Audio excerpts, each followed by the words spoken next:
ये बात बायस खुशी है, सआदत है और बायस मुसर्रत है कि अल्लाह तबारक व तआला ने मुझे और आपको रमज़ानुल मुबारक एक नया इस दुनिया में हमें दोबारा अता फ़रमाया।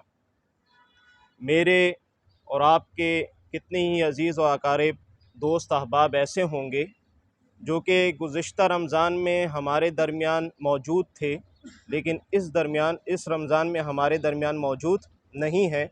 ये महज़ एक अल्लाह तबारक व तआला का फ़ज़ल है, एक एहसान है कि ये मौका अल्लाह तबारक व तआला ने हमें दोबारा अता फ़रमाया। और वजह उसकी ये है कि रमज़ानुल मुबारक दरअसल अल्लाह तबारक व तआला की तरफ से एक अपॉर्चुनिटी है, एक पैकेज है उन लोगों के लिए जो मुख्तसर कम वक्त में अपनी ईमानी कैफ़ियत को और अपने आमाल को बूस्ट करना चाहते हों, बढ़ाना चाहते हों। वजह उसकी क्या है? वजह उसकी यह है कि रमज़ानुल मुबारक में अल्लाह तबारक व तआला आपके नफ़ल को फ़राइज़ का दर्जा दे देते हैं, यानी नफ़ल का इतना सवाब जितना कि फ़र्ज़ का सवाब है।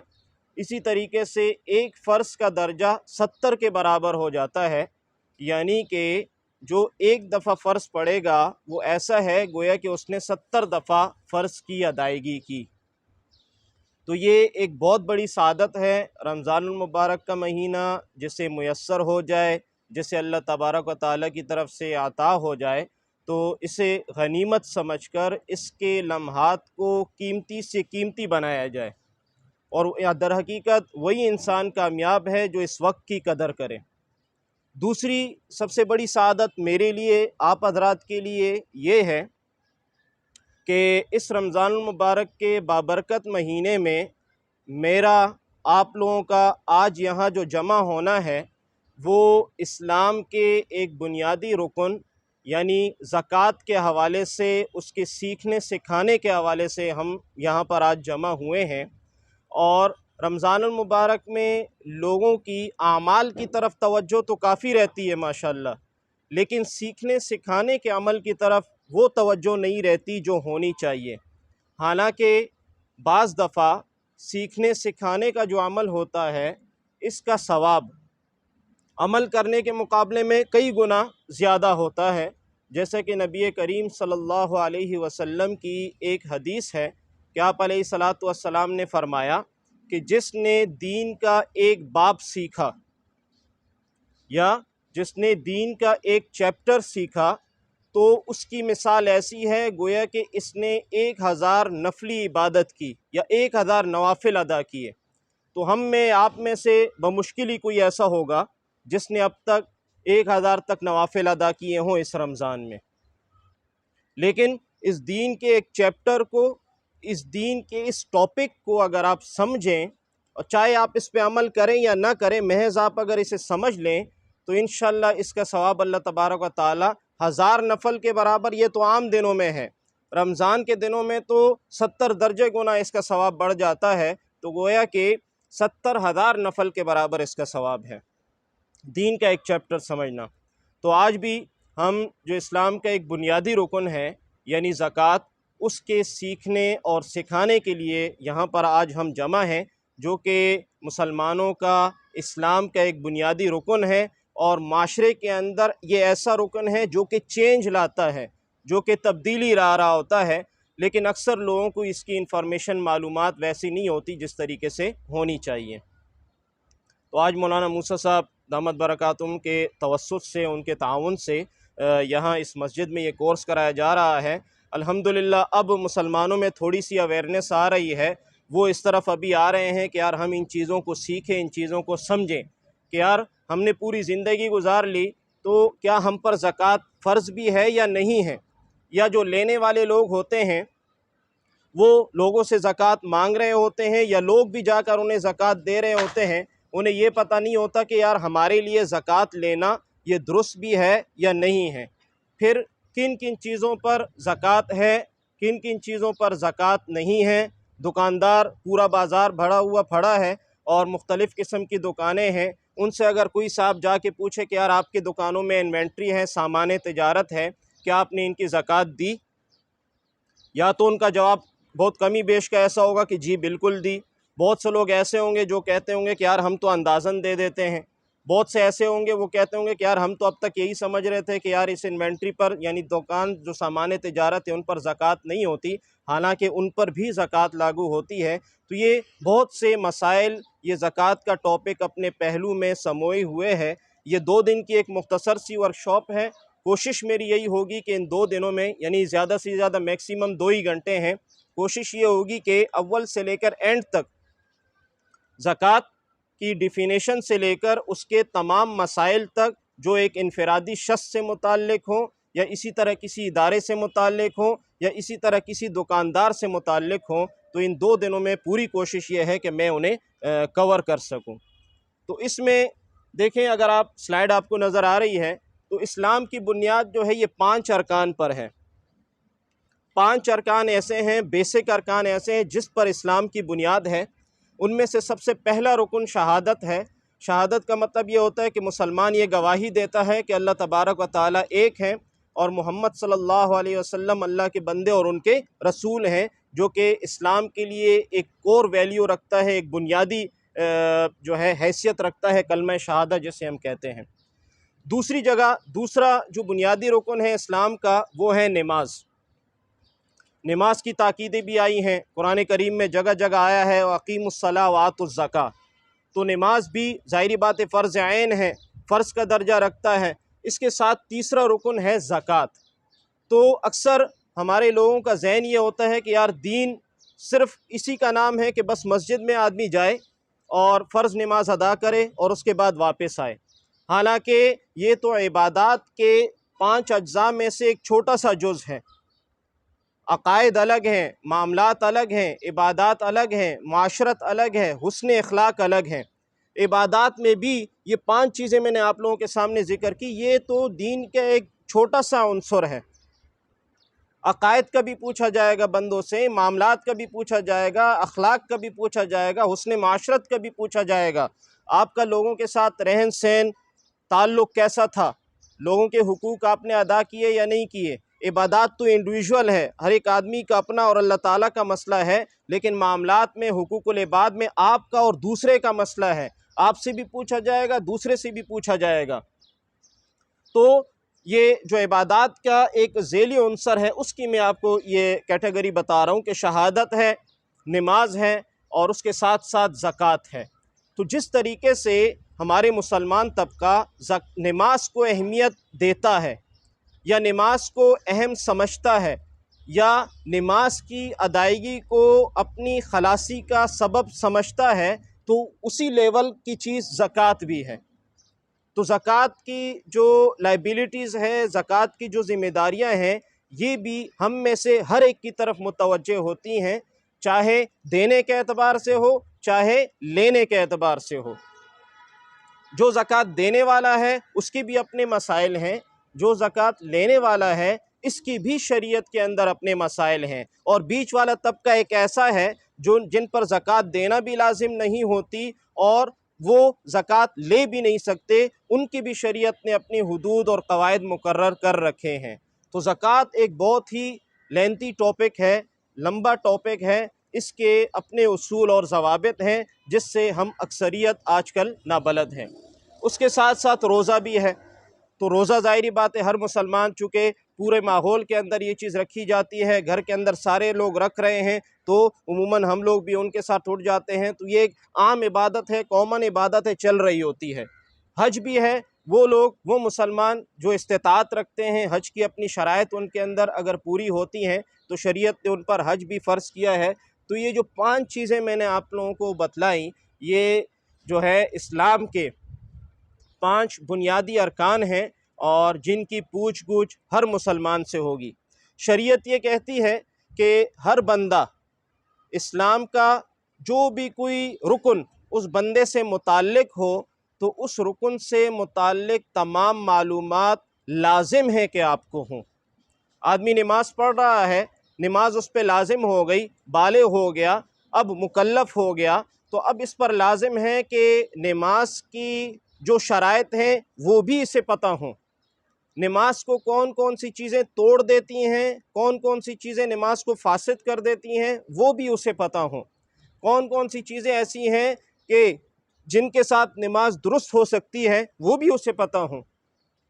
कौन कौन से औकात ऐसे हैं जिनमें नमाज पढ़ी जा सकती है, वो भी उसे पता हो। कौन से औकात ऐसे हैं जिनमें नमाज पढ़ना दुरुस्त नहीं है, ये भी उसकी नॉलेज में होनी चाहिए। तो जिस तरीके से नमाज के अपने मसले मसाइल हैं, तो जब नमाज आप लोगों के पे फ़र्ज़ है, तो इसी तरीके से नमाज के जो मसले मसाइल हैं वो भी आप लोगों पर फ़र्ज़ हैं। बच्चा है, उस पे नमाज फ़र्ज़ नहीं, तो शरीयत उससे उनके मसाइल का भी मुतालबा नहीं करेगी। आप थोड़े बड़े हुए, आकिल बालिग हुए, मुकल्लफ़ हुए, ज़कात के हवाले से शरीयत का हुक्म आपकी तरफ मुतवज्जे हुआ, या तो लेने के पॉइंट ऑफ व्यू से या देने के पॉइंट ऑफ व्यू से। तो ले देने के पॉइंट ऑफ व्यू से क्या आपने मसाइल सीखे, किन किन को ज़कात दी जा सकती है, कब दी जा सकती है, क्या चीज़ ज़कात में दी जाएगी, कौन कौन से अमवाल ऐसे हैं जिन पर ज़कात है, कौन कौन से ऐसे हैं जिन पर नहीं है, कौन से अजीज़ व अकारिब ऐसे हैं जिनको ज़कात दी जा सकती है, कौन से अजीज़ व अकारिब ऐसे हैं जिनको ज़कात नहीं दी जा सकती। तो ये सारे मसाइल आपकी तरफ मुतवज्जे होंगे। तो जिस तरीके से ज़कात का हिसाब आपसे लिया जाएगा, उनके मसाइल का हिसाब भी आपसे लिया जाएगा कि ज़कात आप पे फ़र्ज़ थी, क्या आपने इसके मसाइल सीखे, क्या आपने उसको समझा। तो अलगर्ज़ इस्लाम का जो जो हुक्म इंसान की तरफ मुतवज्जे होता है, फ़र्ज़ हुक्म या वाजिब हुक्म, उसी तरीके से उससे रिलेटेड जितने भी मसाइल हैं ये भी मुसलमानों पर लाजिम होते हैं, मुसलमानों पर उनका सीखना भी ज़रूरी होता है, ताकि अच्छे तरीके से उस इबादत को शरीयत के मुताबिक, अल्लाह ताला के हुक्म और नबी करीम सल्लल्लाहु अलैहि वसल्लम के तरीक़ों के मुताबिक उसे पूरा करने वाला बन जाए। मैं अगर आपसे कहूँ कि यार नमाज फ़र्ज़ है, लाजिम है, अब आप अगर फ़जर में 4 रकात पढ़ें तो कोई आपसे कहेगा कि आपने सही किया। 4 रकात फ़र्ज़ अगर कोई पढ़े फ़जर में और आप कहते हो कि यार नमाज फ़र्ज़ है और मैं नमाज ही तो पढ़ रहा हूँ, तो कोई भी इसे सही नहीं कहेगा। वजह क्या है? वजह उसकी यह है कि आपने नमाज तो पढ़ी, लेकिन शरीयत के बताए हुए उसूल के मुताबिक आपने नहीं पढ़ी। इसी वजह से आपकी इस नमाज के अंदर कोई वैल्यू, कोई हैसियत नहीं होगी। इसी तरह ज़कात भी फ़र्ज़ है। तो जब ज़कात फ़र्ज़ है तो इसके जो मसाइल हैं उसी भी हमें सीखना होगा। उन्हीं मसाइल की रोशनी में हमें ज़कात देनी होगी, उन्हीं मसाइल की रोशनी में हम लोगों से ज़कात ले सकेंगे, और उन्हीं मसाइल की रोशनी में हम ना तो आगे ज़कात देने वाले होंगे और ना ही ज़कात किसी से लेने वाले होंगे, जो 3 कैटेगरी मैंने आप लोगों को बतलाई है। तो ज़कात मैंने आप लोगों से कहा कि इस्लाम के बुनियादी अरकान हैं 5, उनमें से एक रुकन ज़कात भी है। जिस तरीके से शहादत है, नमाज है, रोज़ा है, हज है, इसी तरीके से ज़कात भी है। ज़कात की अहमियत क्या है? ज़ाहिरी बात है, आदमी जब किसी चीज़ के बारे में सुनता है तो पहले उसकी अहमियत उन्हें बतलानी होती है, ताकि उसी लेवल से, उसी हिसाब से बंदा उसे सीखे, बंदा उसे समझे। अगर उस चीज़ को आदमी इम्पोर्टेंस खुद ही नहीं देता, अहमियत खुद ही नहीं देता, तो उस चीज़ की वक़्त और हैसियत उसके दिल में नहीं होती, वो लापरवाही का मुज़ाहरा करता है। तो जब कोई चीज़ काबिल वक़्त हो, अहमियत वाली हो, तो आदमी तवज्जो भी उसे उसी लिहाज से दे रहा होता है। आप लोग सुबह ऑफिसेज़ जाते हैं, हर एक की ड्यूटी टाइमिंग है, कोई अपनी दुकानों में आता है। खैर पर्सनल कारोबार वालों की तो मैं बात नहीं कर रहा, जो ऑफिसेज़ जाते हैं, आपकी ड्यूटी टाइमिंग 8 बजे है। तो आप अगर सुबह सोएंगे तो पहले आप अलार्म लगाएंगे 7:30 का या 7 का, ताकि मैं ऑफिस जाने से पहले तैयारी कर लूं और ऑफिस से मैं लेट ना हो जाऊं। और आप अपनी तमाम एक्टिविटीज़ इस तरह रखेंगे कि यार वो 7:30 बजे की जो मेरी टाइमिंग है या 8 बजे मेरी ऑफिस की जो टाइमिंग है वो मुतासिर ना हो, यानी मैं ऑफिस हर हाल में टाइम पे पहुंचूं। उसके लिए मैं अगर कम सोना पड़े तो मैं कम सोऊंगा, अगर मुझे पहले उठना पड़े तो मैं पहले उठूंगा, मुझे अलार्म लगाना पड़े तो मैं अलार्म लगा लूँगा। तो ये एक्टिविटी बंदा इसलिए करता है क्योंकि जो काम वो करने जा रहा है उसकी हैसियत, उसकी इम्पोर्टेंस उसके दिल में है। तो ज़कात की भी अहमियत का इस्तेहज़ार अगर आप लोग कर लेंगे तो उम्मीद है कि जिस तरीके से नमाज़ों का अहतमाम होता है, जिस तरीके से रोज़ों का अहतमाम होता है, तो इंशाअल्लाह उम्मीद है कि इसकी अहमियत का इस्तेज़ार जब आप लोग करेंगे तो उसकी अदायगी का अहतमाम भी आप लोग उसी लेवल का, उसी लिहाज से आप लोग करेंगे। तो मैंने इस खुलासे के तौर पे, वैसे तो कुरान और हदीस पूरा भरा हुआ पड़ा है ज़कात के मुतालिक अहकामात में, रोज़ों से मुतालिक अहकामात में, लेकिन उसका जो लुब्बे लुबाब है, जो निचोड़ है कुरान और हदीस का, वो मैंने यहाँ पे आप लोगों के सामने एक दो स्लाइडों में ज़िक्र कर दिया है। पहली सबसे अहम बात यह है कि ज़कात की हैसियत क्या है। ज़कात की हैसियत यह है कि इस्लाम के बुनियादी अरकान में से एक रुकन है। इस्लाम के बुनियादी अरकान में से एक रुकन है। नंबर 2, कुरान और हदीस में ज़कात का तज़किरा कई दफ़ा आया है, मुतअद्दिद दफ़ा आया है। नमाज में जहाँ ये आया है कि आप लोग नमाज़ पढ़ें, वहाँ ये भी हुक्म आया है कि आप ज़कात भी अदा करें। जहाँ हुक्म आया है कि आप लोग रोज़े रखें, वहाँ ये भी हुक्म आया है कि आप लोग ज़कात भी अदा करें। जहाँ हुक्म आया है कि आप लोग मुसलमान बने, तो कलमा शहादत पढ़ें, मुसलमान इस्लाम के अंदर दाखिल हो जाएं, उसके बाद ये भी अहकामात आपकी तरफ मुतवज्जह होते हैं कि आप ज़कात को सीखें और ज़कात की अदायगी करें। जहाँ ये हुक्म आता है कि आप अगर साहिब इस्तिताअत हैं तो आप पर हज लाजिम है, वहीं पर यह भी हुक्म आता है कि आप पर ज़कात भी लाजिम है। तो गोया कि जिस तरीके से नमाज, रोज़ा, हज, शहादत है, इस तरीके से ज़कात भी है। कुरान में जिस तरीके से बाकी का तज़किरा आया है, इसी तरीके से इसका भी तज़किरा आया है। जिस तरीके से नमाज का मुनकर काफिर कहलाता है, इसी तरीके से ज़कात का भी जो मुनकर होगा उसी भी लोग काफिर कहेंगे। जिस तरीके से नमाज के छोड़ने वाले को आदमी फासिक कहता है, कि जो आदमी नमाज नहीं पढ़ता तो उस पर फ़िस्क का इतलाक़ होता है, इसी तरीके से ज़कात के तर्क करने वाला एक आदमी, उस पर ज़कात लाजिम है लेकिन ज़कात नहीं देता, तो वो भी फासिक कहलाता है मुआशरे के दरमियान, यानी लोगों के दरमियान। तीसरा ये है कि मानियीन ज़कात से क़िताल का हुक्म। हज़रत अबू बकर सिद्दीक़ रज़ी अल्लाह तआला अन्हु के दौर की रिवायत है कि नबी करीम सल्लल्लाहु अलैहि वसल्लम के विसाल के बाद जब हज़रत अबू बकर सिद्दीक़ रज़ी अल्लाह तआला अन्हु ज़कात की वसूली के लिए उन्होंने कुछ वफ़द भेजा, तो कुछ लोग ऐसे थे जिन्होंने ज़कात की अदायगी से इनकार कर दिया था।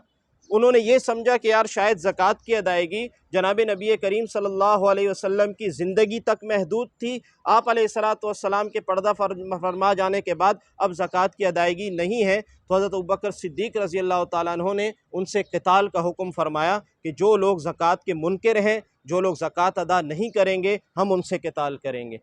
तो कितनी बड़ी एक सज़ा है कि एक मुसलमान है, ज़कात से रुक रहा है और हज़रात सहाबा उसके ख़िलाफ़ ऐलान जंग कर रहे हैं, कि मतलब है कि ये लोग तो मुस्तहिक़ क़िताल हैं कि इनसे क़िताल किया जाए। तो इससे इसकी अहमियत आप लोगों को कुछ अंदाज़ा हो गया होगा।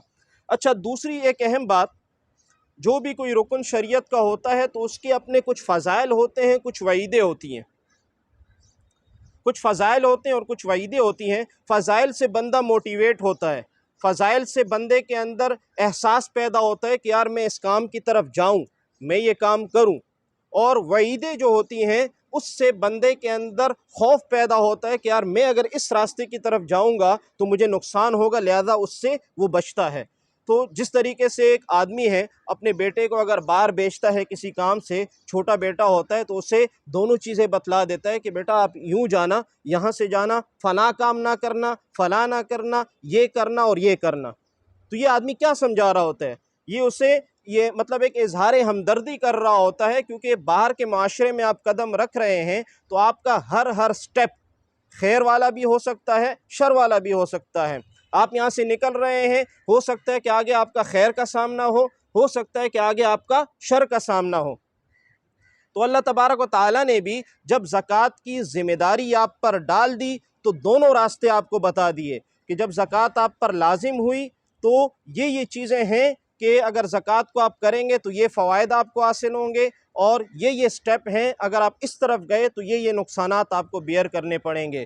तो उसको हम फ़ज़ाइल और वईदों से जो है आम तौर पर बतला रहे होते हैं। तो यहाँ पर मैं ज़कात के फ़ज़ाइल और उसकी कुछ वईदें जो कुरान में और हदीस में तो वैसी बेशुमार आई हैं कि वो लोग जो ज़कात अदा करते हैं उनके लिए क्या क्या फ़ज़ाइल हैं, बेशुमार फ़ज़ाइल आए हैं कुरान और हदीस में। वो लोग जो कि ज़कात की अदायगी नहीं करते, उनके लिए क्या क्या आज़ाब हैं, बेशुमार आज़ाब कुरान और हदीस में गिनवाए गए हैं। उन सब का इस्तेहसा तो इस मुख्तसर से वर्कशॉप में नहीं हो सकता, लेकिन ख़ुलासे के तौर पे कुछ स्लाइडें मैंने लिखी हैं कि अगर आप ज़कात अदा करेंगे, आप ये स्टेप उठाएंगे तो फ़ायदे कौन कौन से होंगे, और अगर आप ज़कात की तरफ नहीं जाएंगे, ज़कात अदा नहीं करेंगे बावजूद ये कि आप पे लाजिम है, तो क्या क्या नुकसानात ऐसे हैं जिनका आपको सामना करना पड़ेगा। अल्लाह और उसके रसूल सल्लल्लाहु अलैहि वसल्लम ने क्लियरली ये मेंशन कर दिए हैं। तो सबसे पहला जो ज़कात की फ़जीलत है वो ये है कि बंदा जब ज़कात अदा करता है तो गोया कि वो अपने आप को अल्लाह तबारक व तआला के सुपुर्द कर देता है कि अल्लाह, आपने जो हुक्म जिस तरीके से इरशाद फरमाया था मैंने उसे कबूल किया, मैंने ज़कात अदा की। फ़ायदा क्या होगा? फ़ायदा इसका ये होगा कि ज़कात अदा न करने पर जितनी भी वईदें, जितने भी अज़ाब दुनिया और आखिरत में अल्लाह तबारक व तआला ने बतलाए हैं, बंदा उनसे बच जाता है। हम ये समझते हैं कि यार कुछ अमाल ऐसे हैं, अमाल का हिसाब किताब तो हमें आखिरत में ही देना पड़ेगा। बहुत से अमाल ऐसे हैं कि जिनका अज़ाब दुनिया में भी महसूस होना शुरू हो जाता है। फिर कुछ अज़ाब ऐसे हैं कि उनका सामना सिर्फ जो मुब्तला भी ही है उसी को नहीं करना पड़ता, बल्कि बहुत से लोगों को भी अपने साथ वो ले डूबता है। वो कहते हैं ना कि जब आग जलती है तो जब गीली खुश्क लकड़ियाँ जलती हैं तो गीली भी उसकी जद में आ जाती हैं। तो इसी तरीके से ज़कात की अदम अदायगी, ज़कात अदा न करने की सूरत में कुछ अज़ाब ऐसे हैं जो पूरे माशरे को अपनी लपेट में ले लेते हैं। आगे उनका कुछ तज़किरा आपके सामने मैं करता हूँ। दूसरी सबसे बड़ी फ़जीलत ज़कात की क्या है? नबी करीम सल्लल्लाहु अलैहि वसल्लम का इरशाद है। किसका इरशाद है? जनाब नबी करीम सल्लल्लाहु अलैहि वसल्लम का इरशाद है कि हस्सिनू अम्वालकुम बिज़्ज़का, तुम अपने अम्वाल की ज़कात के ज़रिए से हिफाजत करो। तुम अपने अम्वाल की ज़कात के ज़रिए से हिफाजत करो। क्या मतलब? आपके पास 1,00,000 रुपए हैं, 1,00,000 रुपए पे 2,500 ज़कात है। तो अब इस हदीस का मतलब ये है कि आपके जो ये माल आपके पास है, आप पे 2,500 की ज़कात फ़र्ज़ है। ये 1,00,000 रुपए आपके अला मौज़िल ख़तर हैं, कभी भी इधर हो सकते हैं, कभी भी उधर हो सकते हैं। जब तक कि तुम इसकी ज़कात अदा ना करो, तुम 2.5% जो हिस्सा है वो ज़कात देकर अपनी ये अमाउंट सेव कर लो, अपनी इस अमाउंट की हिफाजत करो। जिस तरह हम कह रहे होते हैं ना कि यार हम ये दुआ पढ़ रहे होते हैं, रात के मुख्तलिफ़ मामूलात कर रहे होते हैं, कोई दिन के मामूलात कर रहा होता है, उन दुआओं के ज़रिए से हम कह रहे होते हैं कि यार हमारी अल्लाह ताला हिफाजत करते हैं मुख्तलिफ़ मसाइब से, मुख्तलिफ़ हालात से। तो इसी तरीके से नबी करीम सल्लल्लाहु अलैहि वसल्लम की ये हदीस है कि ज़कात की अदायगी करो। वजह क्या है कि इस ज़कात की अदायगी के ज़रिए से आपका जो बकिया माल है वो महफूज हो जाएगा। वरना कुछ पता नहीं, आप 1,00,000 रुपए लेके यहाँ से निकले, रास्ते में निकलते ही किसी ने डाका मार दिया, किसी ने गन पॉइंट पे आपसे छीन लिए, आपकी जेब से गिर गए, या किसी जेब कुतरे ने आपका जेब काट लिया, या 10,000 की चीज़ थी, किसी ने धोखा देकर आप पर मिसाल के तौर पे 1,00,000 में फ़रोख्त कर दी। तो ये तमाम के तमाम वो असबाब हैं जो कि आ सकते हैं ज़कात की गैर मौजूदगी में, ज़कात की अदायगी के न होने की सूरत में। तो ज़कात दो ताकि आपका जो बकिया माल है वह इंदल्लाह महफूज हो जाए, यानी सेव हो जाए। माल की पाकीज़गी, चूँकि ज़कात का मतलब ही पाकीज़ा करना है, पाक करना है। बाज़ रिवायात के अंदर ज़कात को औसाखुल माल कहा गया है। औसाखुल माल का मतलब ये होता है ना, जैसे ये आजकल तो आप लोग सभी समझ हो गए, ये जो समोसे या पकोड़े जो बना रहे होते हैं, तो उसके जो हांडी होती है उसके नीचे बेस में तिलचट सी जमा हो जाती है, कालक सी। तो ऊपर का तेल अलग नौइयत का होता है, नीचे की तिलचट अलग नौइयत की होती है, और उसको उमूमी तौर पर लोग कचरा या गंद समझते हैं और बाकी तेल से उसको अलग करके फेंक देते हैं। तो इसी तरीके से रिवायात के अंदर ज़कात को औसाखुल माल करार दिया है। औसाखुल माल का मतलब यह है कि आपके पास 1,00,000 रुपए हैं और शरीयत का ज़कात का हुक्म आपकी तरफ मुतवज्जे है। इसका मतलब ये है कि आपके इस 1,00,000 रुपए के अंदर जो 2,500 रुपए है ना, यह औसाखुल माल है, ये उस माल की तिलचट है। इसको आप उस 1,00,000 से सेपरेट कर लो, उससे अलग करके अल्लाह के रास्ते में दे दो, वरना ये 1,000-2,500 रुपये आपके उस पूरे माल को गंदा कर देगा। आदमी के पास अगर 100 कपड़े हैं और उसके पास 2-3 कपड़े ऐसे हैं जो कि गंदे हैं, कलर में गंदे हैं, ये तारकुल लगा हुआ है, कोई चीज़ लगा हुआ है, तो क्या वो उन 3 कपड़ों को अपने बाकी साफ सुथरे कपड़ों के साथ मिला के रखेगा? आम तजुर्बा क्या है? आम तजुर्बा यही है कि वो इन 2-3 कपड़ों को अलग रखेगा, बाकी साफ़ सुथरा कपड़ों को अलग रखेगा। तो इसी तरीके से जो ज़कात का माल है, जो शरीयत ने उसमें से जो हिस्सा पोर्शन मुकर्रर किया है कि आप लोगों को दें, तो शरीयत ये कहती है कि उसके देने से आप अपने माल को पाक कर लेते हैं, वरना तो जब तक आपके माल के साथ वो रहता है तो वो आपके बकिया माल को भी गंदा कर देता है। देखें हदीस हज़रत अब्दुल्लाह इब्न अब्बास रज़ी अल्लाह तआला अन्हु की हदीस है कि नबी करीम सल्लल्लाहु अलैहि वसल्लम ने इरशाद फरमाया, इन्नल्लाह लम यफ़रिज़ ज़काता इल्ला लियुतय्यिबा मा बकिया मिन अम्वालिकुम, कि अल्लाह तबारक व तआला ने तुम लोगों पर ज़कात फ़र्ज़ ही इसीलिए की है ताकि उस ज़कात के ज़रिए से आप लोगों का जो बकिया माल है वो पाक हो सके। ज़कात 2.5% दे दो, 40वां हिस्सा दे दो, अपना बकिया माल पाक कर लो। अच्छा, तीसरी जो एक अहम फजीलत है, माल की बढ़ोतरी। माल की बढ़ोतरी का मतलब यह है कि ये हमारे दुनियावी तसव्वुर से बिल्कुल अपोजिट है, बिल्कुल उलट है। मेरे पास 1 लाख रुपए हैं, मैं 2,500 रुपये दे रहा हूँ, तो बज़ाहिर मेरे पास, आप लोगों की निगाह में मेरे पास पैसे कम हुए हैं या ज़्यादा हो रहे हैं? कम हो रहे हैं, क्योंकि मेरे पास 2,500 जब मैंने निकाल लिए, 97,500 रुपये मेरे पास रह गए। अब कोई भी ये नहीं कहेगा कि यार आपके पास पैसे बढ़ गए, लेकिन अल्लाह तबारक व तआला फरमाते हैं कि आपके पास पैसे बढ़ गए हैं। इसके अपोजिट अगर आप देख लें, सूद का पैसा है, 100 रुपये पे आपने 5 रुपये लिए, आप लोग क्या कहेंगे कि मेरे पास पैसे बढ़ रहे हैं या कम हो रहे हैं? बढ़ रहे हैं। लेकिन अल्लाह तबारक व तआला फरमाते हैं सूरह बकरा में कि वो कम हो रहे हैं। ज़कात का जो पैसा होता है, ये जब आप ज़कात निकालते हैं तो आपके माल को ये बढ़ाता है। सूद का पैसा जो होता है, जब आप लेते हैं तो ये आपके माल को घटा देता है, वो हमें महसूस नहीं हो रहा होता। वो अल्लाह तबारक व तआला की कुदरत है, ऐसे कामों में वो निकाल लेते हैं कि हमें एहसास तक नहीं होता।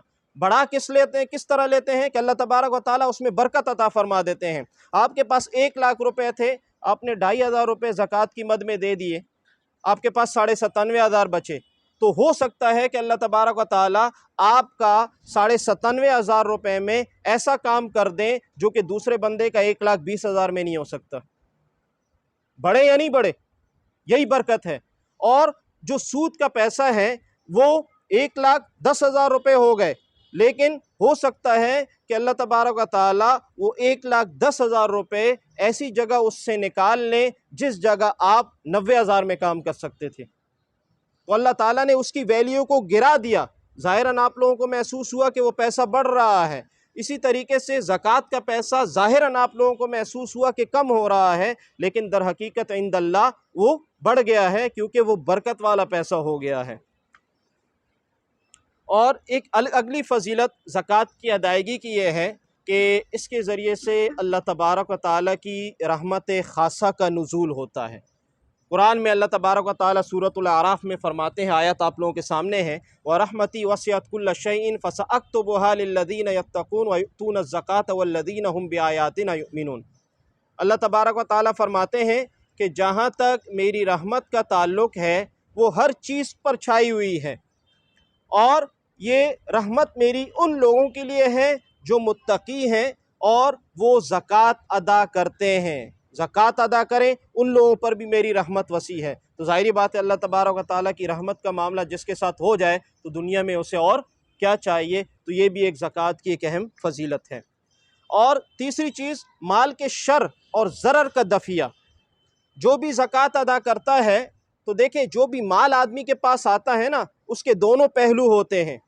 भाई मेरे पास 1 लाख रुपए आए, मैं उसे अल्लाह के रास्ते में ख़र्च करूं, मैं उससे कुरान करीम लेके मस्जिदों में डिस्ट्रीब्यूट करूं, मैं उसको किसी फ़ुक़रा मसाकीन को दे दूं, मैं किसी गुरबा में उसे तकसीम कर लूँ, मैं घर के काम काज में उसे इस्तेमाल कर लूँ, अपनी ज़रूरत में इस्तेमाल कर लूँ, ये माल का खैर है या माल का शर है?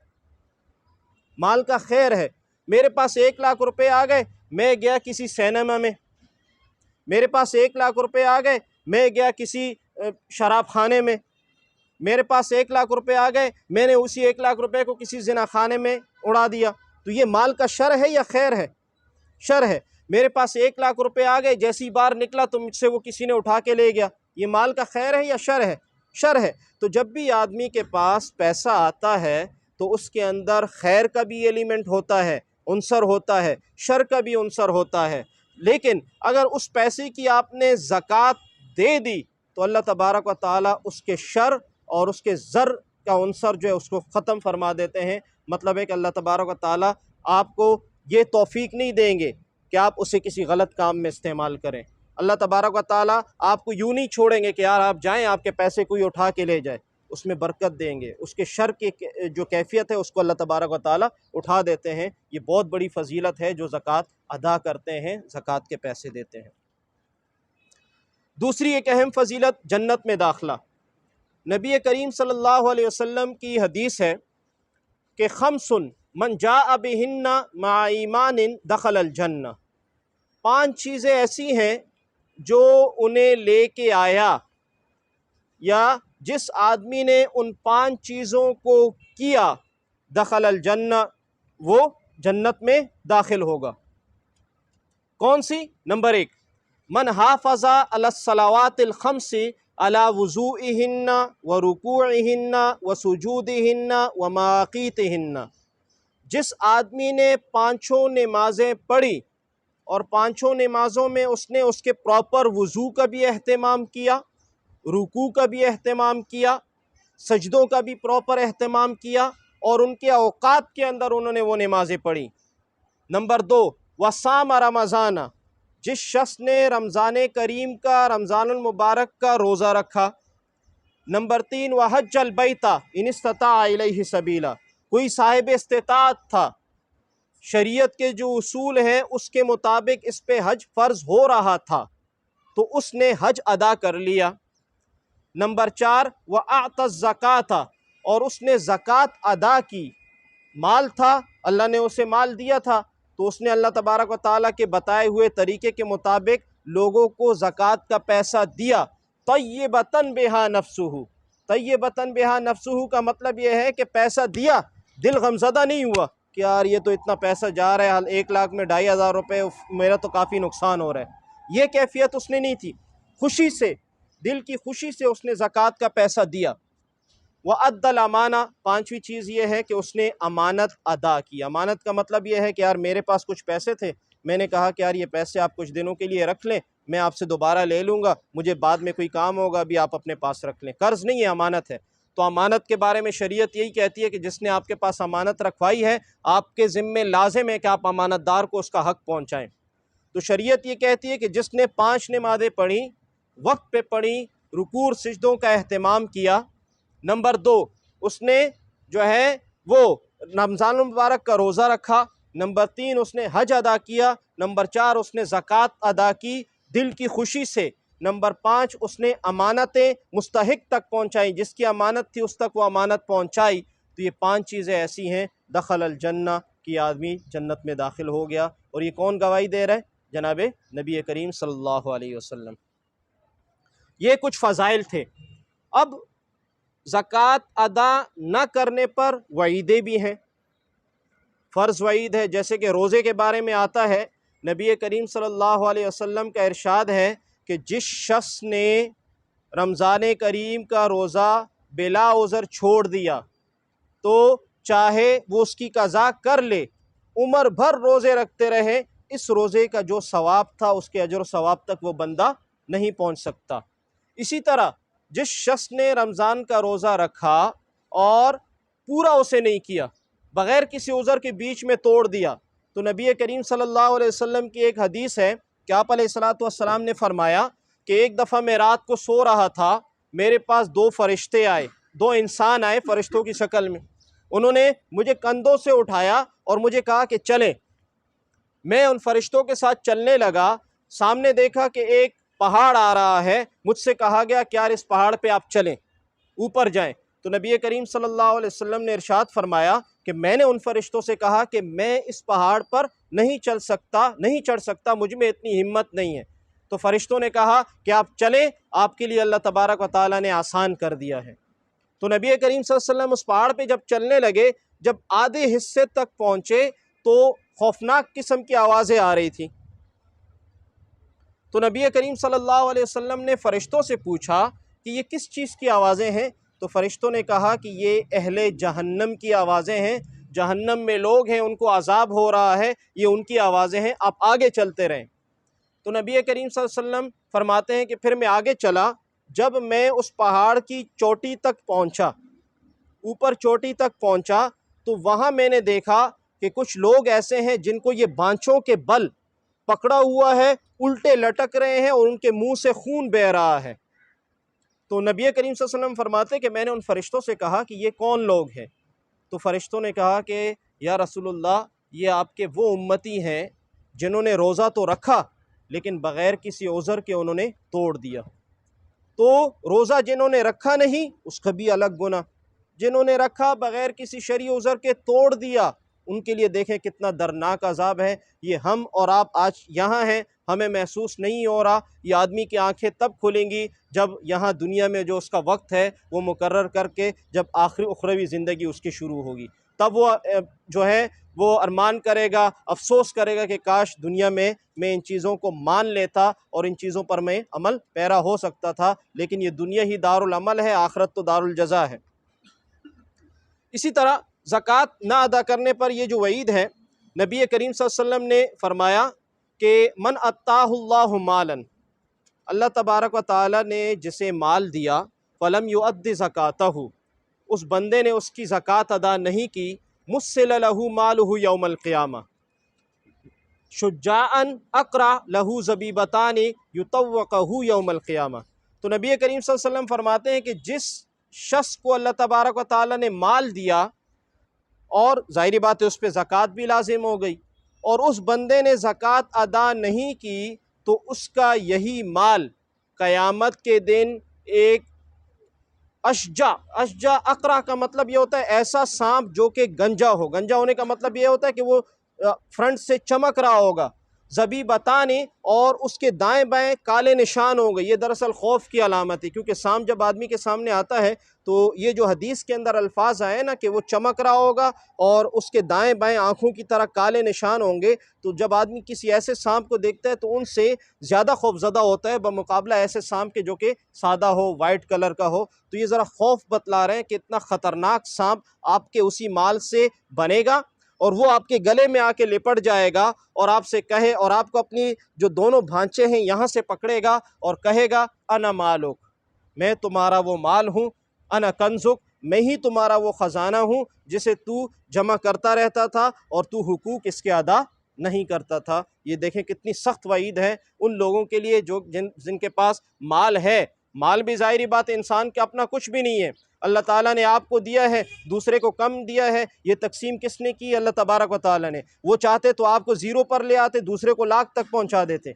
तो माल की अतायगी भी अल्लाह तबारक व ताला की तरफ से है, और उसके अंदर जो आप 2.5% जो दे रहे हैं वो भी अल्लाह तबारक व ताला का माल है। तो दर हकीकत अल्लाह ताला आपसे कुछ नहीं मांग रहे, अपने ही माल में से एक हिस्सा मांग रहे हैं कि आप वो मुस्तहिकीन तक पहुँचाएँ। माल का हलाक व बर्बाद होना।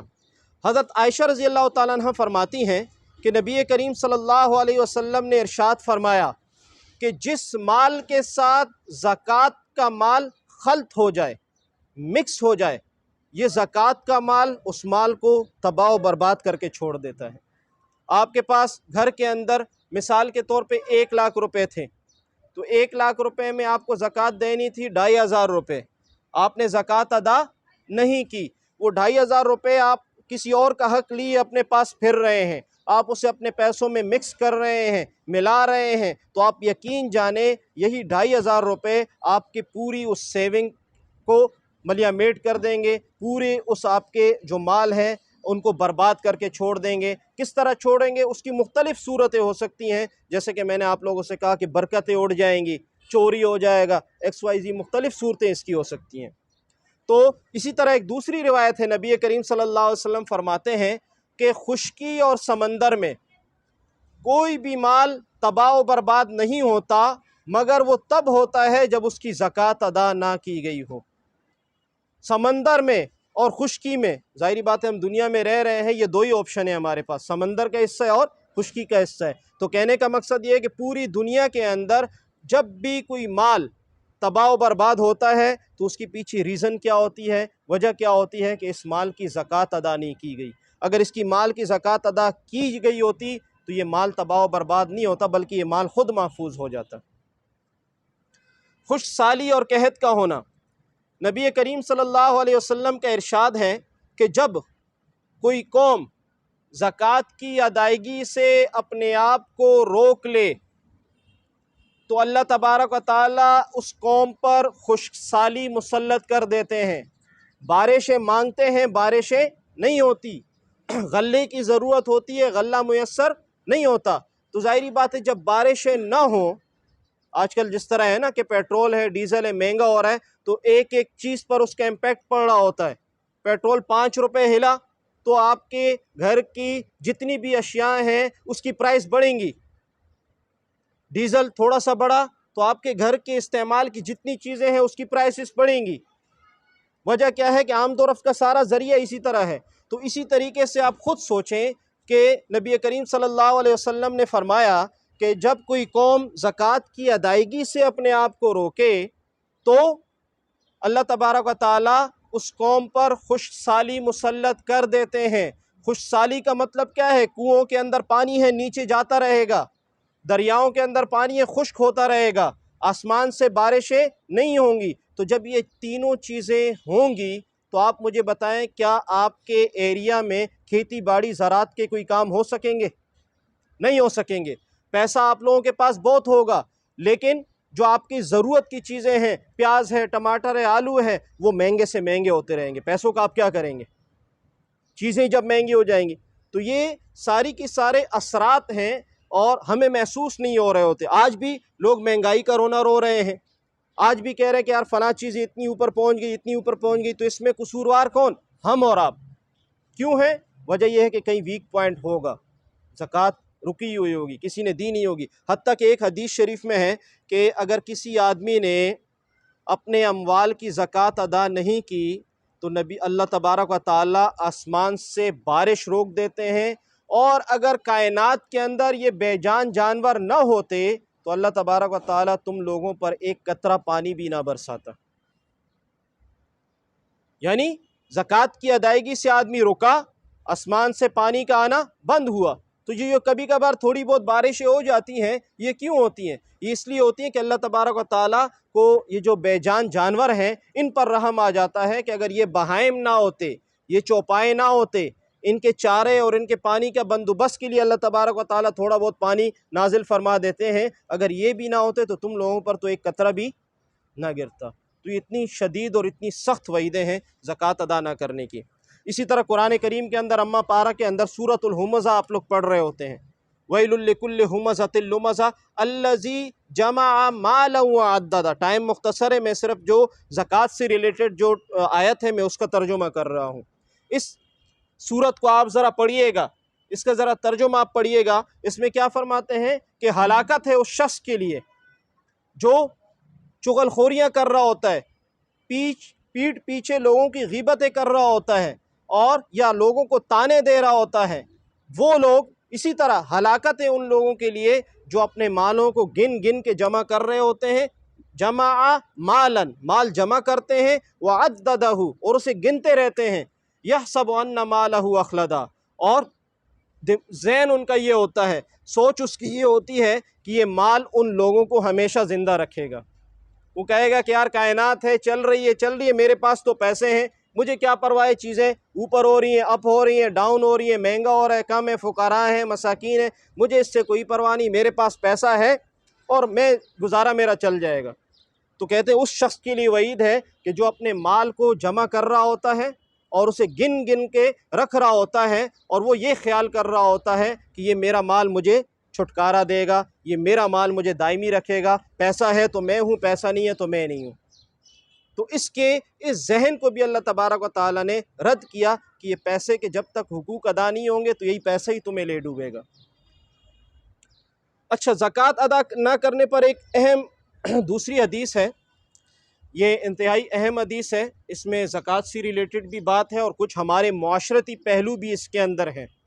नबी करीम सल्लल्लाहु अलैहि वसल्लम ने इरशाद फरमाया कि मेरी उम्मत के अंदर जब ये 15 खसलतें, 15 आदतें जब मेरी उम्मत के अंदर आ जाएं तो ये इंतज़ार करें मुसीबतों का और बलाओं का जो इन पर नाजिल होंगी। अगर आप ये 15 अभी चीज़ें जब मैं पढ़ के सुनाऊंगा ना, तो आप अपने इर्द गिर्द के माशरे में, एनवायरनमेंट में देख लें, सारी चीज़ें मौजूद हैं। तो नताइज हमारी हलाकत के, नताइज हमारी बर्बादी के सब हमारे सामने हैं, और उसकी वजूहात क्या हैं हम खुद हैं। लेकिन मसला क्या है, उसकी वक़्त, उसकी अहमियत, उसको सही किस तरह किया जाए, इस तरफ हमारा ध्यान नहीं जाता। अगर इस तरह हमारा ध्यान अब भी कन्वर्ट हो जाए तो ये माशरा बिल्कुल फलाही माशरा और पुरसुकून माहौल वाला माशरा बन सकता है। वो 15 खसलतें देखें, नबी करीम सल्लल्लाहु अलैहि वसल्लम ने फरमाया कि 15 खसलतें आ जाएँ तो मुसीबतें नाजिल होती हैं। साहबा ने अर्ज़ किया कि या रसूलुल्लाह, कौन सी वो 15 आदतें हैं कि जब उनका इर्तिकाब हो जाए उम्मत के अंदर तो मुसीबतें बलाएँ आएंगी। तो आप अलैहिस्सलातु वस्सलाम ने फरमाया कि जब माले गनीमत ज़ाती दौलत बन जाए। माले गनीमत क्या होता है? कुफ़ार मुसलमानों के दरमियान जो लड़ाइयाँ होती हैं, मुसलमान उनसे जो माल और दौलत छीनते हैं, वो माले गनीमत कहलाता है। और उसके शरई अहकाम है। शरई अहकाम का क्या मतलब? उसे आदमी अपने पास नहीं रखता, उसे मुजाहिदीन के दरमियान डिस्ट्रीब्यूट करता है या फलाही कामों में उसे दे देता है। अब अगर ऐसी कोई दौलत हो और बंदा उसे समझे कि नहीं भाई ये तो मेरी बलबूते पे हुए, सब कुछ मेरा है, तो ये माले गनीमत को ज़ाती दौलत समझना है। जब मेरी उम्मत माले गनीमत को ज़ाती दौलत समझने लगे, अमानतों को भी लोग गनीमत समझने लगे। मैंने आपके पास 1 लाख रुपए रखवाए, मैंने कहा कि यार मैं गांव तक जा रहा हूँ, वापसी पर आकर मैं आपसे ले लूँगा। वापसी पर आया, आप कह रहे हो कि भाई वो तो मेरे हैं, या मैं आपको दे ही नहीं रहा, भाई वो तो मेरी अमानत आपके पास पड़ी थी। गोया कि मेरे पैसे इनके पास थे, वापस आकर इन्होंने टोटली इनकार कर दिया मुझे देने से, तो अमानत को इसने अपनी ज़ाती मिल्कियत ही समझ लिया। ये दूसरी आजकल है, पाया जा रहा है, माशरे में है। तीसरी सूरत, जब लोग, मेरी उम्मत के लोग ज़कात को जुर्माना तस्वुर करेंगे, एज़ आ इबादत नहीं तस्वुर करेंगे। आपके पास कोई आया, कोई तालिब इल्म आया, कोई फ़कीर आया और आपसे कह रहा है कि यार मुझे जब मुस्तहिक हूँ, ज़कात मुझे दे दें। आप उसे ऐसे दे रहे हैं जैसे कि कोई ट्रैफिक पुलिस वाला आपसे चालान मांग रहा है। जुर्माने का क्या मतलब होता है? सज़ा समझ रहे हैं आप उसे अपने ऊपर बोझ समझ रहे हैं। जब मेरी उम्मत के अंदर लोग ज़कात को जुर्माना तस्वुर करने लगे तो फिर आप इंतज़ार करो, इन पर आफात, बलियात, आजमाइशें आती रहेंगी।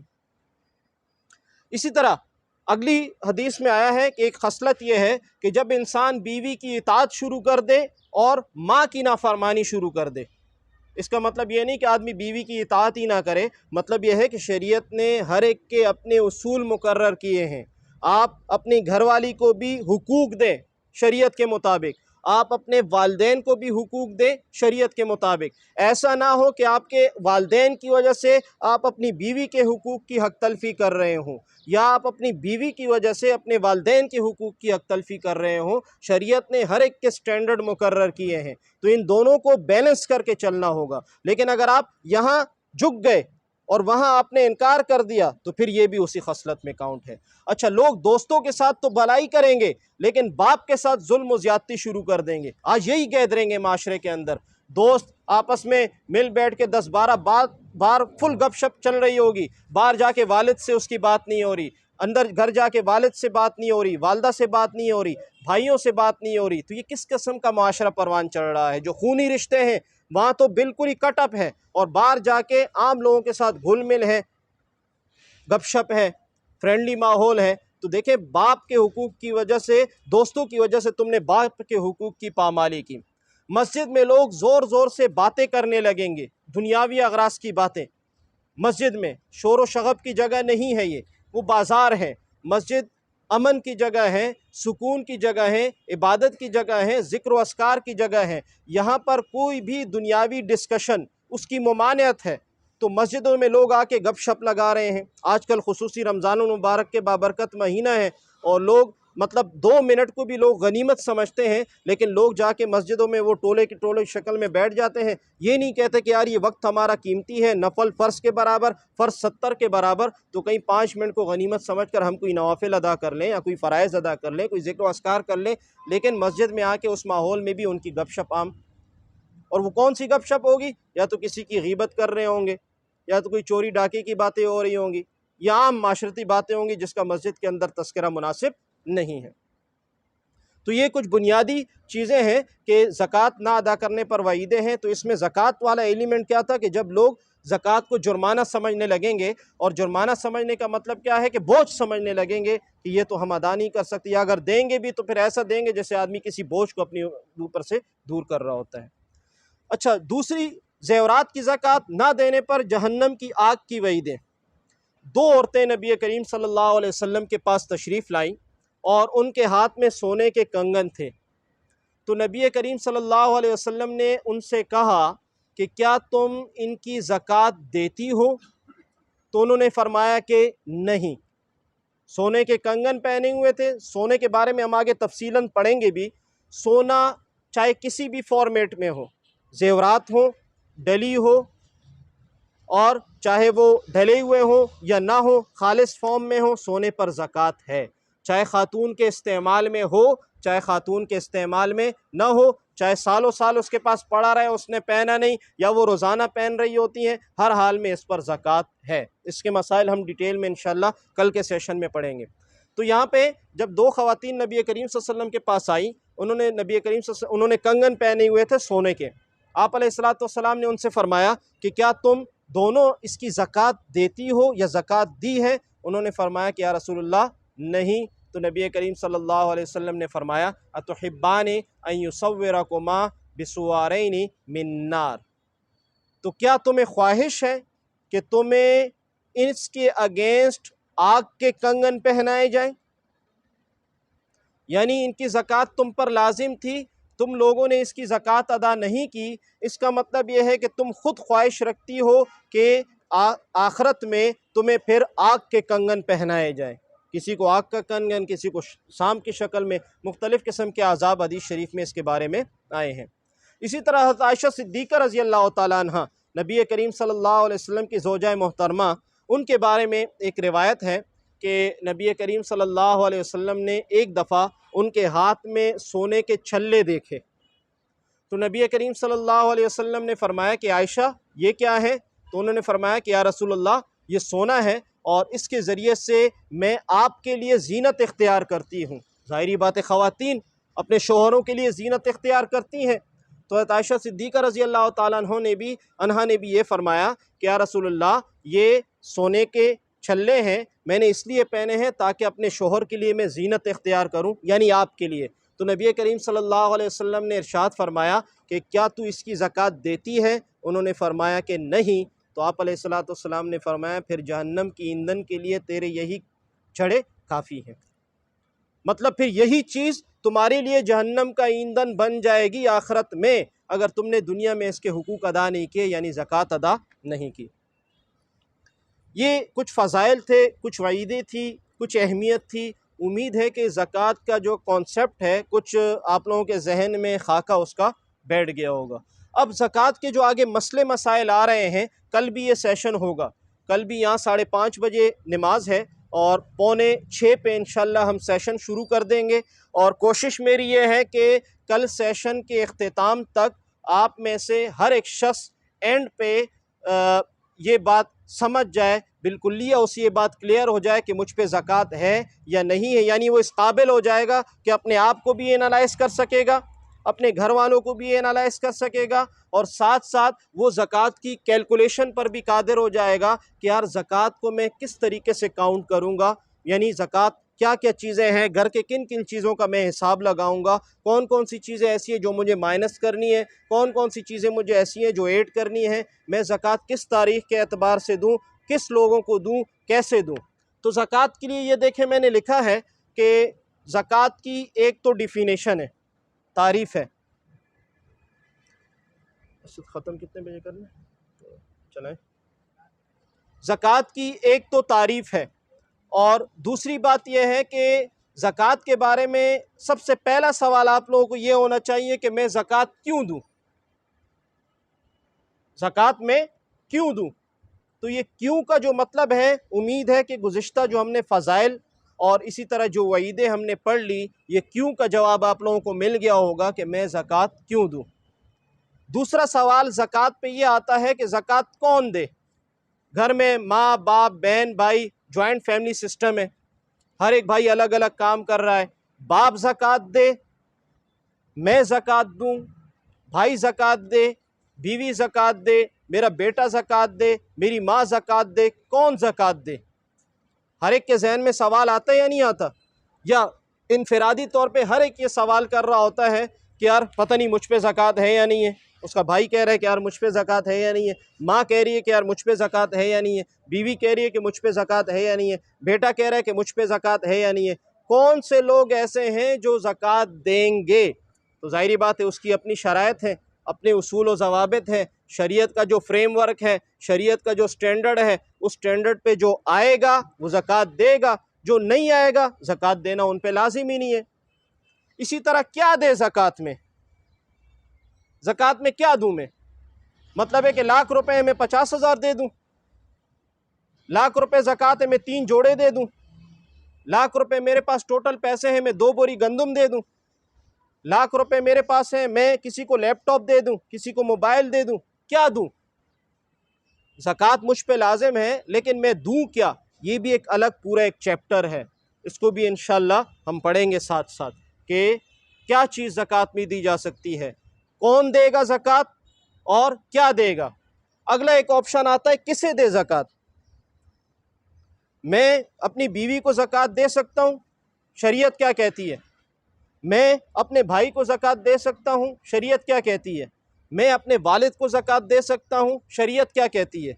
मैं अपने बेटे को ज़कात दे सकता हूँ, शरीयत क्या कहती है। मैं अपने कज़न को ज़कात दे सकता हूँ, शरीयत क्या कहती है। मैं किसी सैयद को ज़कात दे सकता हूँ, शरीयत क्या कहती है। मैं किसी इमाम मस्जिद को ज़कात दे सकता हूँ या नहीं, शरीयत क्या कहती है। मैं आम बाज़ार में एक दुकानदार को ज़कात दे सकता हूँ, शरीयत क्या कहती है। तो शरीयत ने किसे के लिए भी पूरा एक स्टैंडर्ड मुतारफ़ करवाया है, किसे ज़कात दें ये भी एक पूरा चैप्टर है, इसको भी इंशाअल्लाह हम इसमें कवर करेंगे। तो कौन दे, क्या दे, क्यों दे, किसे दे, कैसे दे। कैसे दे का मतलब क्या है कि ज़कात तो मुझ पे लाजिम है, मैं अब कैसे दूं किसी को, रमज़ान में ही दूं या जनवरी में दूं या फरवरी में दूं, कैश की शक्ल में दूं, इजी लोड कर दूं उसको, या बैंक ट्रांसफ़र कर दूं, या चेक के ज़रिए से उसे दूं, या जिसको मैंने ज़कात देनी है वो गांव में है मैं यहाँ पे हूँ, मैं कैसे उसकी तरफ ज़कात ट्रांसफ़र करूँ। तो ये कैसे का ऑप्शन ये भी इंशाअल्लाह हम सेशन में पढ़ेंगे, ये भी हमारा कोर्स आउटलाइन है। और क्यों दूँ इसकी वजूहात मैंने आप लोगों से डिस्कस कर दी।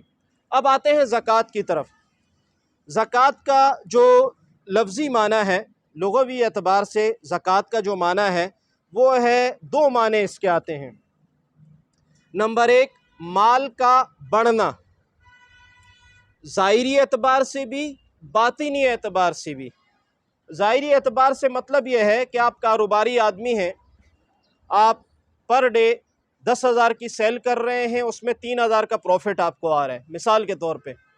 अब आप उसके हुकूक की रियायत रख रहे हैं, आप बाकायदा अपने माल की ज़कात देते हैं। तो 10,000 जो आ रहा है महीने या साल के बाद आप ज़कात दे रहे हैं, तो उसके ज़ाहिरी प्रॉफिट आपको यूँ नज़र आएगा कि हो सकता है कि उन दिनों में लोग 10,000 कमा रहे हों, आप 20,000 कमा रहे हों। 10,000 में आपका प्रॉफिट पहले बन रहा था 3,000, अब आपका प्रॉफिट बन रहा है 5,000 रुपये। तो ये ज़ाहिरी ग्रोथ है। ज़ाहिरी ग्रोथ का मतलब ये कि ये ज़कात आप दे रहे हैं, उसके असरात आप इधर महसूस करेंगे। दूसरे दुकानदार की सेल हो रही थी 10,000 रुपये, आप वो माल के हुकूक की रियायत नहीं रख रहा, आप भी वही दुकान चला रहे हैं, आप माल के हुकूक की रियायत रख रहे हैं, आपकी सेल हो रही है 12,000, सेम लोकेशन पे दुकानें हैं, दोनों का बिहेवियर, दोनों का तौर तरीका, अंदाज भी दोनों का बिल्कुल सेम है। क्या वजह है कि उसके पास गाहक ज़्यादा आ रहे हैं, इसके पास नहीं आ रहे, या उसके पास जो है प्रॉफिट कम जा रहा है, मेरे पास प्रॉफिट ज़्यादा आ रहा है? ये इस वजह से है कि आप ज़कात दे रहे हैं और अल्लाह तबारक व तआला इस ज़कात देने की सूरत में आपके माल को बढ़ा रहे हैं, ज़ाहिरी एतबार से भी, बातिनी एतबार से भी। बातिनी एतबार से मैंने पहले इसको डिस्कस किया था कि आपका काम 1 लाख में हो जाएगा, दूसरा बंदा है उसका काम 1,20,000 में हो रहा है, सेम काम है, आपके साथ अल्लाह तबारक व तआला ने मामला फरमाया, आपका वही काम 1 लाख में हो गया, दूसरा बंदा बेचारा उसका भी वही सेम काम था, वो 1,20,000 रुपये पे करके आया। आपको बीमारी लायक हुई, गए आपने 10-15 रुपए की पैनाडोल ली, आपको आराम आ गया, दूसरा बंदा उसी को वही बीमारी लायक हुई, आगा खान लियाकत नेशनल चला गया, 2-3 लाख का बिल बन के आ गया, बीमारी सेम थी, असरात डिफरेंट हो गए। तो ये बातनी ग्रोथ है कि अल्लाह तबारक व तआला ने ज़ाहिरन तो आपका माल वही रखा है 100 रुपये, लेकिन उसके अंदर बरकत इतनी रख दी है कि दूसरे बंदा लाख से जो काम कर रहा है, आप 1000 से वो काम चला रहे हैं। ये ज़कात का एक माना है कि जो ज़कात जो आदमी देगा तो उसके माल के अंदर बढ़ोतरी आएगी, ये यकीन रखें, बढ़ोतरी आएगी, या तो ज़ाहिरी एतबार से होगी, अगर नहीं है तो बातिनी एतबार से तो होगी ही होगी। दूसरी बात, ज़कात के माना क्या है? पाकीज़गी के। पाकीज़गी का क्या मतलब है कि ज़कात के ज़रिए से आपका जो माल है वो पाक हो जाता है। मैंने पीछे मिसालें दी, पाक होने का मतलब क्या है कि आप अगर इस ज़कात को अदा नहीं करते तो आपके बाकी माल को भी ये ले डूबता, आपके बाकी माल को भी ये गंदा कर देता, तो आपने उसे अलग कर दिया। ज़ाहिरी बात है, जब किसी चीज़ से, पाक चीज़ से गंदगी निकाली जाए तो उसकी हैसियत अलग होती है, गंदगी की हैसियत अलग होती है, वो चीज़ परवान चढ़ती है, समझ रहे? कुआं है, कुएं के अंदर कोई नजासत गिर गई तो जब तक उसके अंदर नजासत रहेगी कोई पानी पिएगा? ग्रोथ नहीं आएगी, पानी बढ़ेगा भी नहीं। जब कोई पी नहीं रहा तो पानी उसके अंदर मजीद आएगा कहाँ से? लेकिन जब उसी नजासत वाली चीज़ को आपने निकाल फेंक दिया तो अब उससे लोग खेतों में भी सैराब करेंगे, पीने के लिए भी ले जाएंगे, उसके अंदर ग्रोथ खुद ब खुद बढ़ेगी। तो इसका जो लुग़वी माना है, मैंने आपसे कहा कि नमू यानी माल का बढ़ना, ज़ाहिरी एतबार से भी और बातिनी एतबार से भी। नंबर दूसरा माना ज़कात का क्या है कि माल का पाक होना। इसकी इस्तिलाही तारीफ़, इस्तिलाही तारीफ़ सिर्फ तारीफ़ में ज़िक्र कर देता हूँ, इस पर डिस्कशन इंशाअल्लाह कल करेंगे। इस्तिलाही तारीफ़ यह है कि मखसूस माल को, मखसूस माल में से एक मुतय्यना हिस्से को मखसूस लोगों को देना मालिक बनाकर। 4 चीज़ें हैं इसकी तारीफ़ में। मखसूस माल में से एक मुतय्यना हिस्से को निकाल कर मखसूस लोगों को देना मालिक बनाकर। मखसूस माल से पता चल गया कि आपके पास जितना भी माल है, हर एक माल के अंदर ज़कात नहीं है। आपके पास लैपटॉप है, ज़कात नहीं है। आपके पास फर्नीचर घर में पड़ा हुआ है, ज़कात नहीं है। आपके पास सोफ़े पड़े हुए हैं, ज़कात नहीं है। आपके घर में 10 से 15 एसी लगे हुए हैं, ज़कात नहीं है। आपके पास घर है डबल स्टोरी, ट्रिपल स्टोरी, उसकी ज़कात नहीं है। क्यों? इसलिए कि ज़कात हर माल के अंदर नहीं है। ज़कात सिर्फ किसके अंदर है? मखसूस माल के अंदर है, स्पेसिफ़िक माल के अंदर है। कुछ ख़ास अमवाल ऐसे हैं जिनके अंदर ज़कात है, हर माल के अंदर ज़कात नहीं है। वो कौन कौन से अमवाल हैं, इन्हें इंशाअल्लाह हम कल की डिस्कशन में पढ़ेंगे। दूसरी बात, मखसूस माल का एक मुतय्यना हिस्सा, मखसूस माल भी पूरा का पूरा नहीं, उसका एक पोर्शन, उसका एक हिस्सा सिर्फ आपने ज़कात में देना है। किन लोगों को देना है? मुतय्यन लोगों को देना है। इसका मतलब है कि हर ऐरे गैरे को हम ज़कात नहीं दे सकते, नॉन मुस्लिम को नहीं दे सकते, सैयद को नहीं दे सकते, भाई को नहीं दे सकते, भाई को दे सकते हैं, बीवी को नहीं दे सकते, वालिद को नहीं दे सकते, बेटे को नहीं दे सकते। तो स्पेसिफिक मखसूस लोग हैं, माल भी मखसूस है, उसमें से एक मुतय्यना हिस्सा है और वो हमने मखसूस लोगों को देना है मालिक बनाकर, मुकम्मल पोजीशन दे के। मतलब मैं अपनी जेब से पैसे निकाल के उसे दे दूं और उससे कहूं कि बस अब इस पैसों के साथ मेरा कोई लेना देना नहीं, ये टोटली आपका है।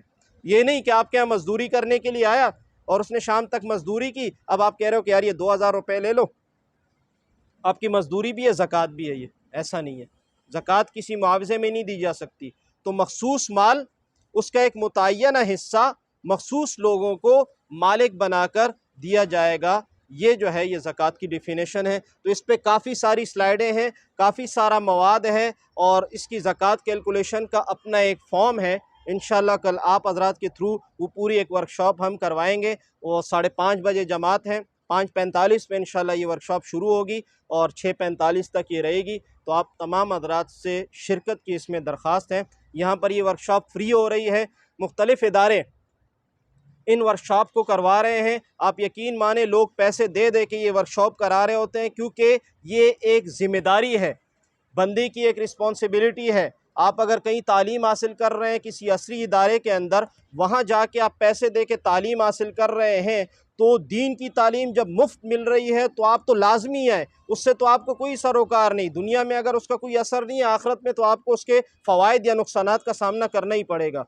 तो इंशाअल्लाह कल भी हम इसी सेशन को आगे जारी रखेंगे। फ़ज़ाइल भी हो गए और इसी तरह वईदें भी हो गई। तो ज़कात के जो माना, तारीफ़ ये भी, और कौन कौन से कर्ज़े ऐसे हैं कि जिनकी वजह से जिनको ज़कात से हम मिन्हा करते हैं, कौन से अम्वाल ऐसे हैं जिनसे हम ज़कात देते हैं, किन को दे सकते हैं, किन को नहीं दे सकते, घर के अंदर ज़कात का हिसाब किताब किस तरह करेंगे, ये पूरी डिटेल इंशाअल्लाह अज़ीज़ अगर ज़िंदगी रही तो हम कल के सेशन में इसको डिस्कस करेंगे। ठीक है, जज़ाकल्लाह। तमाम साथी इंशाल्लाह नहीं बैठे सारे का और कल के सेशन के बारे में इंशाल्लाह अपने दोस्तों अहबाब जितने भी हैं उनको बता दें, क्योंकि कल का बहुत अहम सेशन है जिसमें मुख्तलिफ सवालात हैं, उनके जवाब होंगे, आप लोग की तरफ से सवाल किए जाएंगे, उनके जवाब बाकी करें इफ्तारी और खाने का इंतजाम मिलेगा। असद मोबाइल बंद कर दें।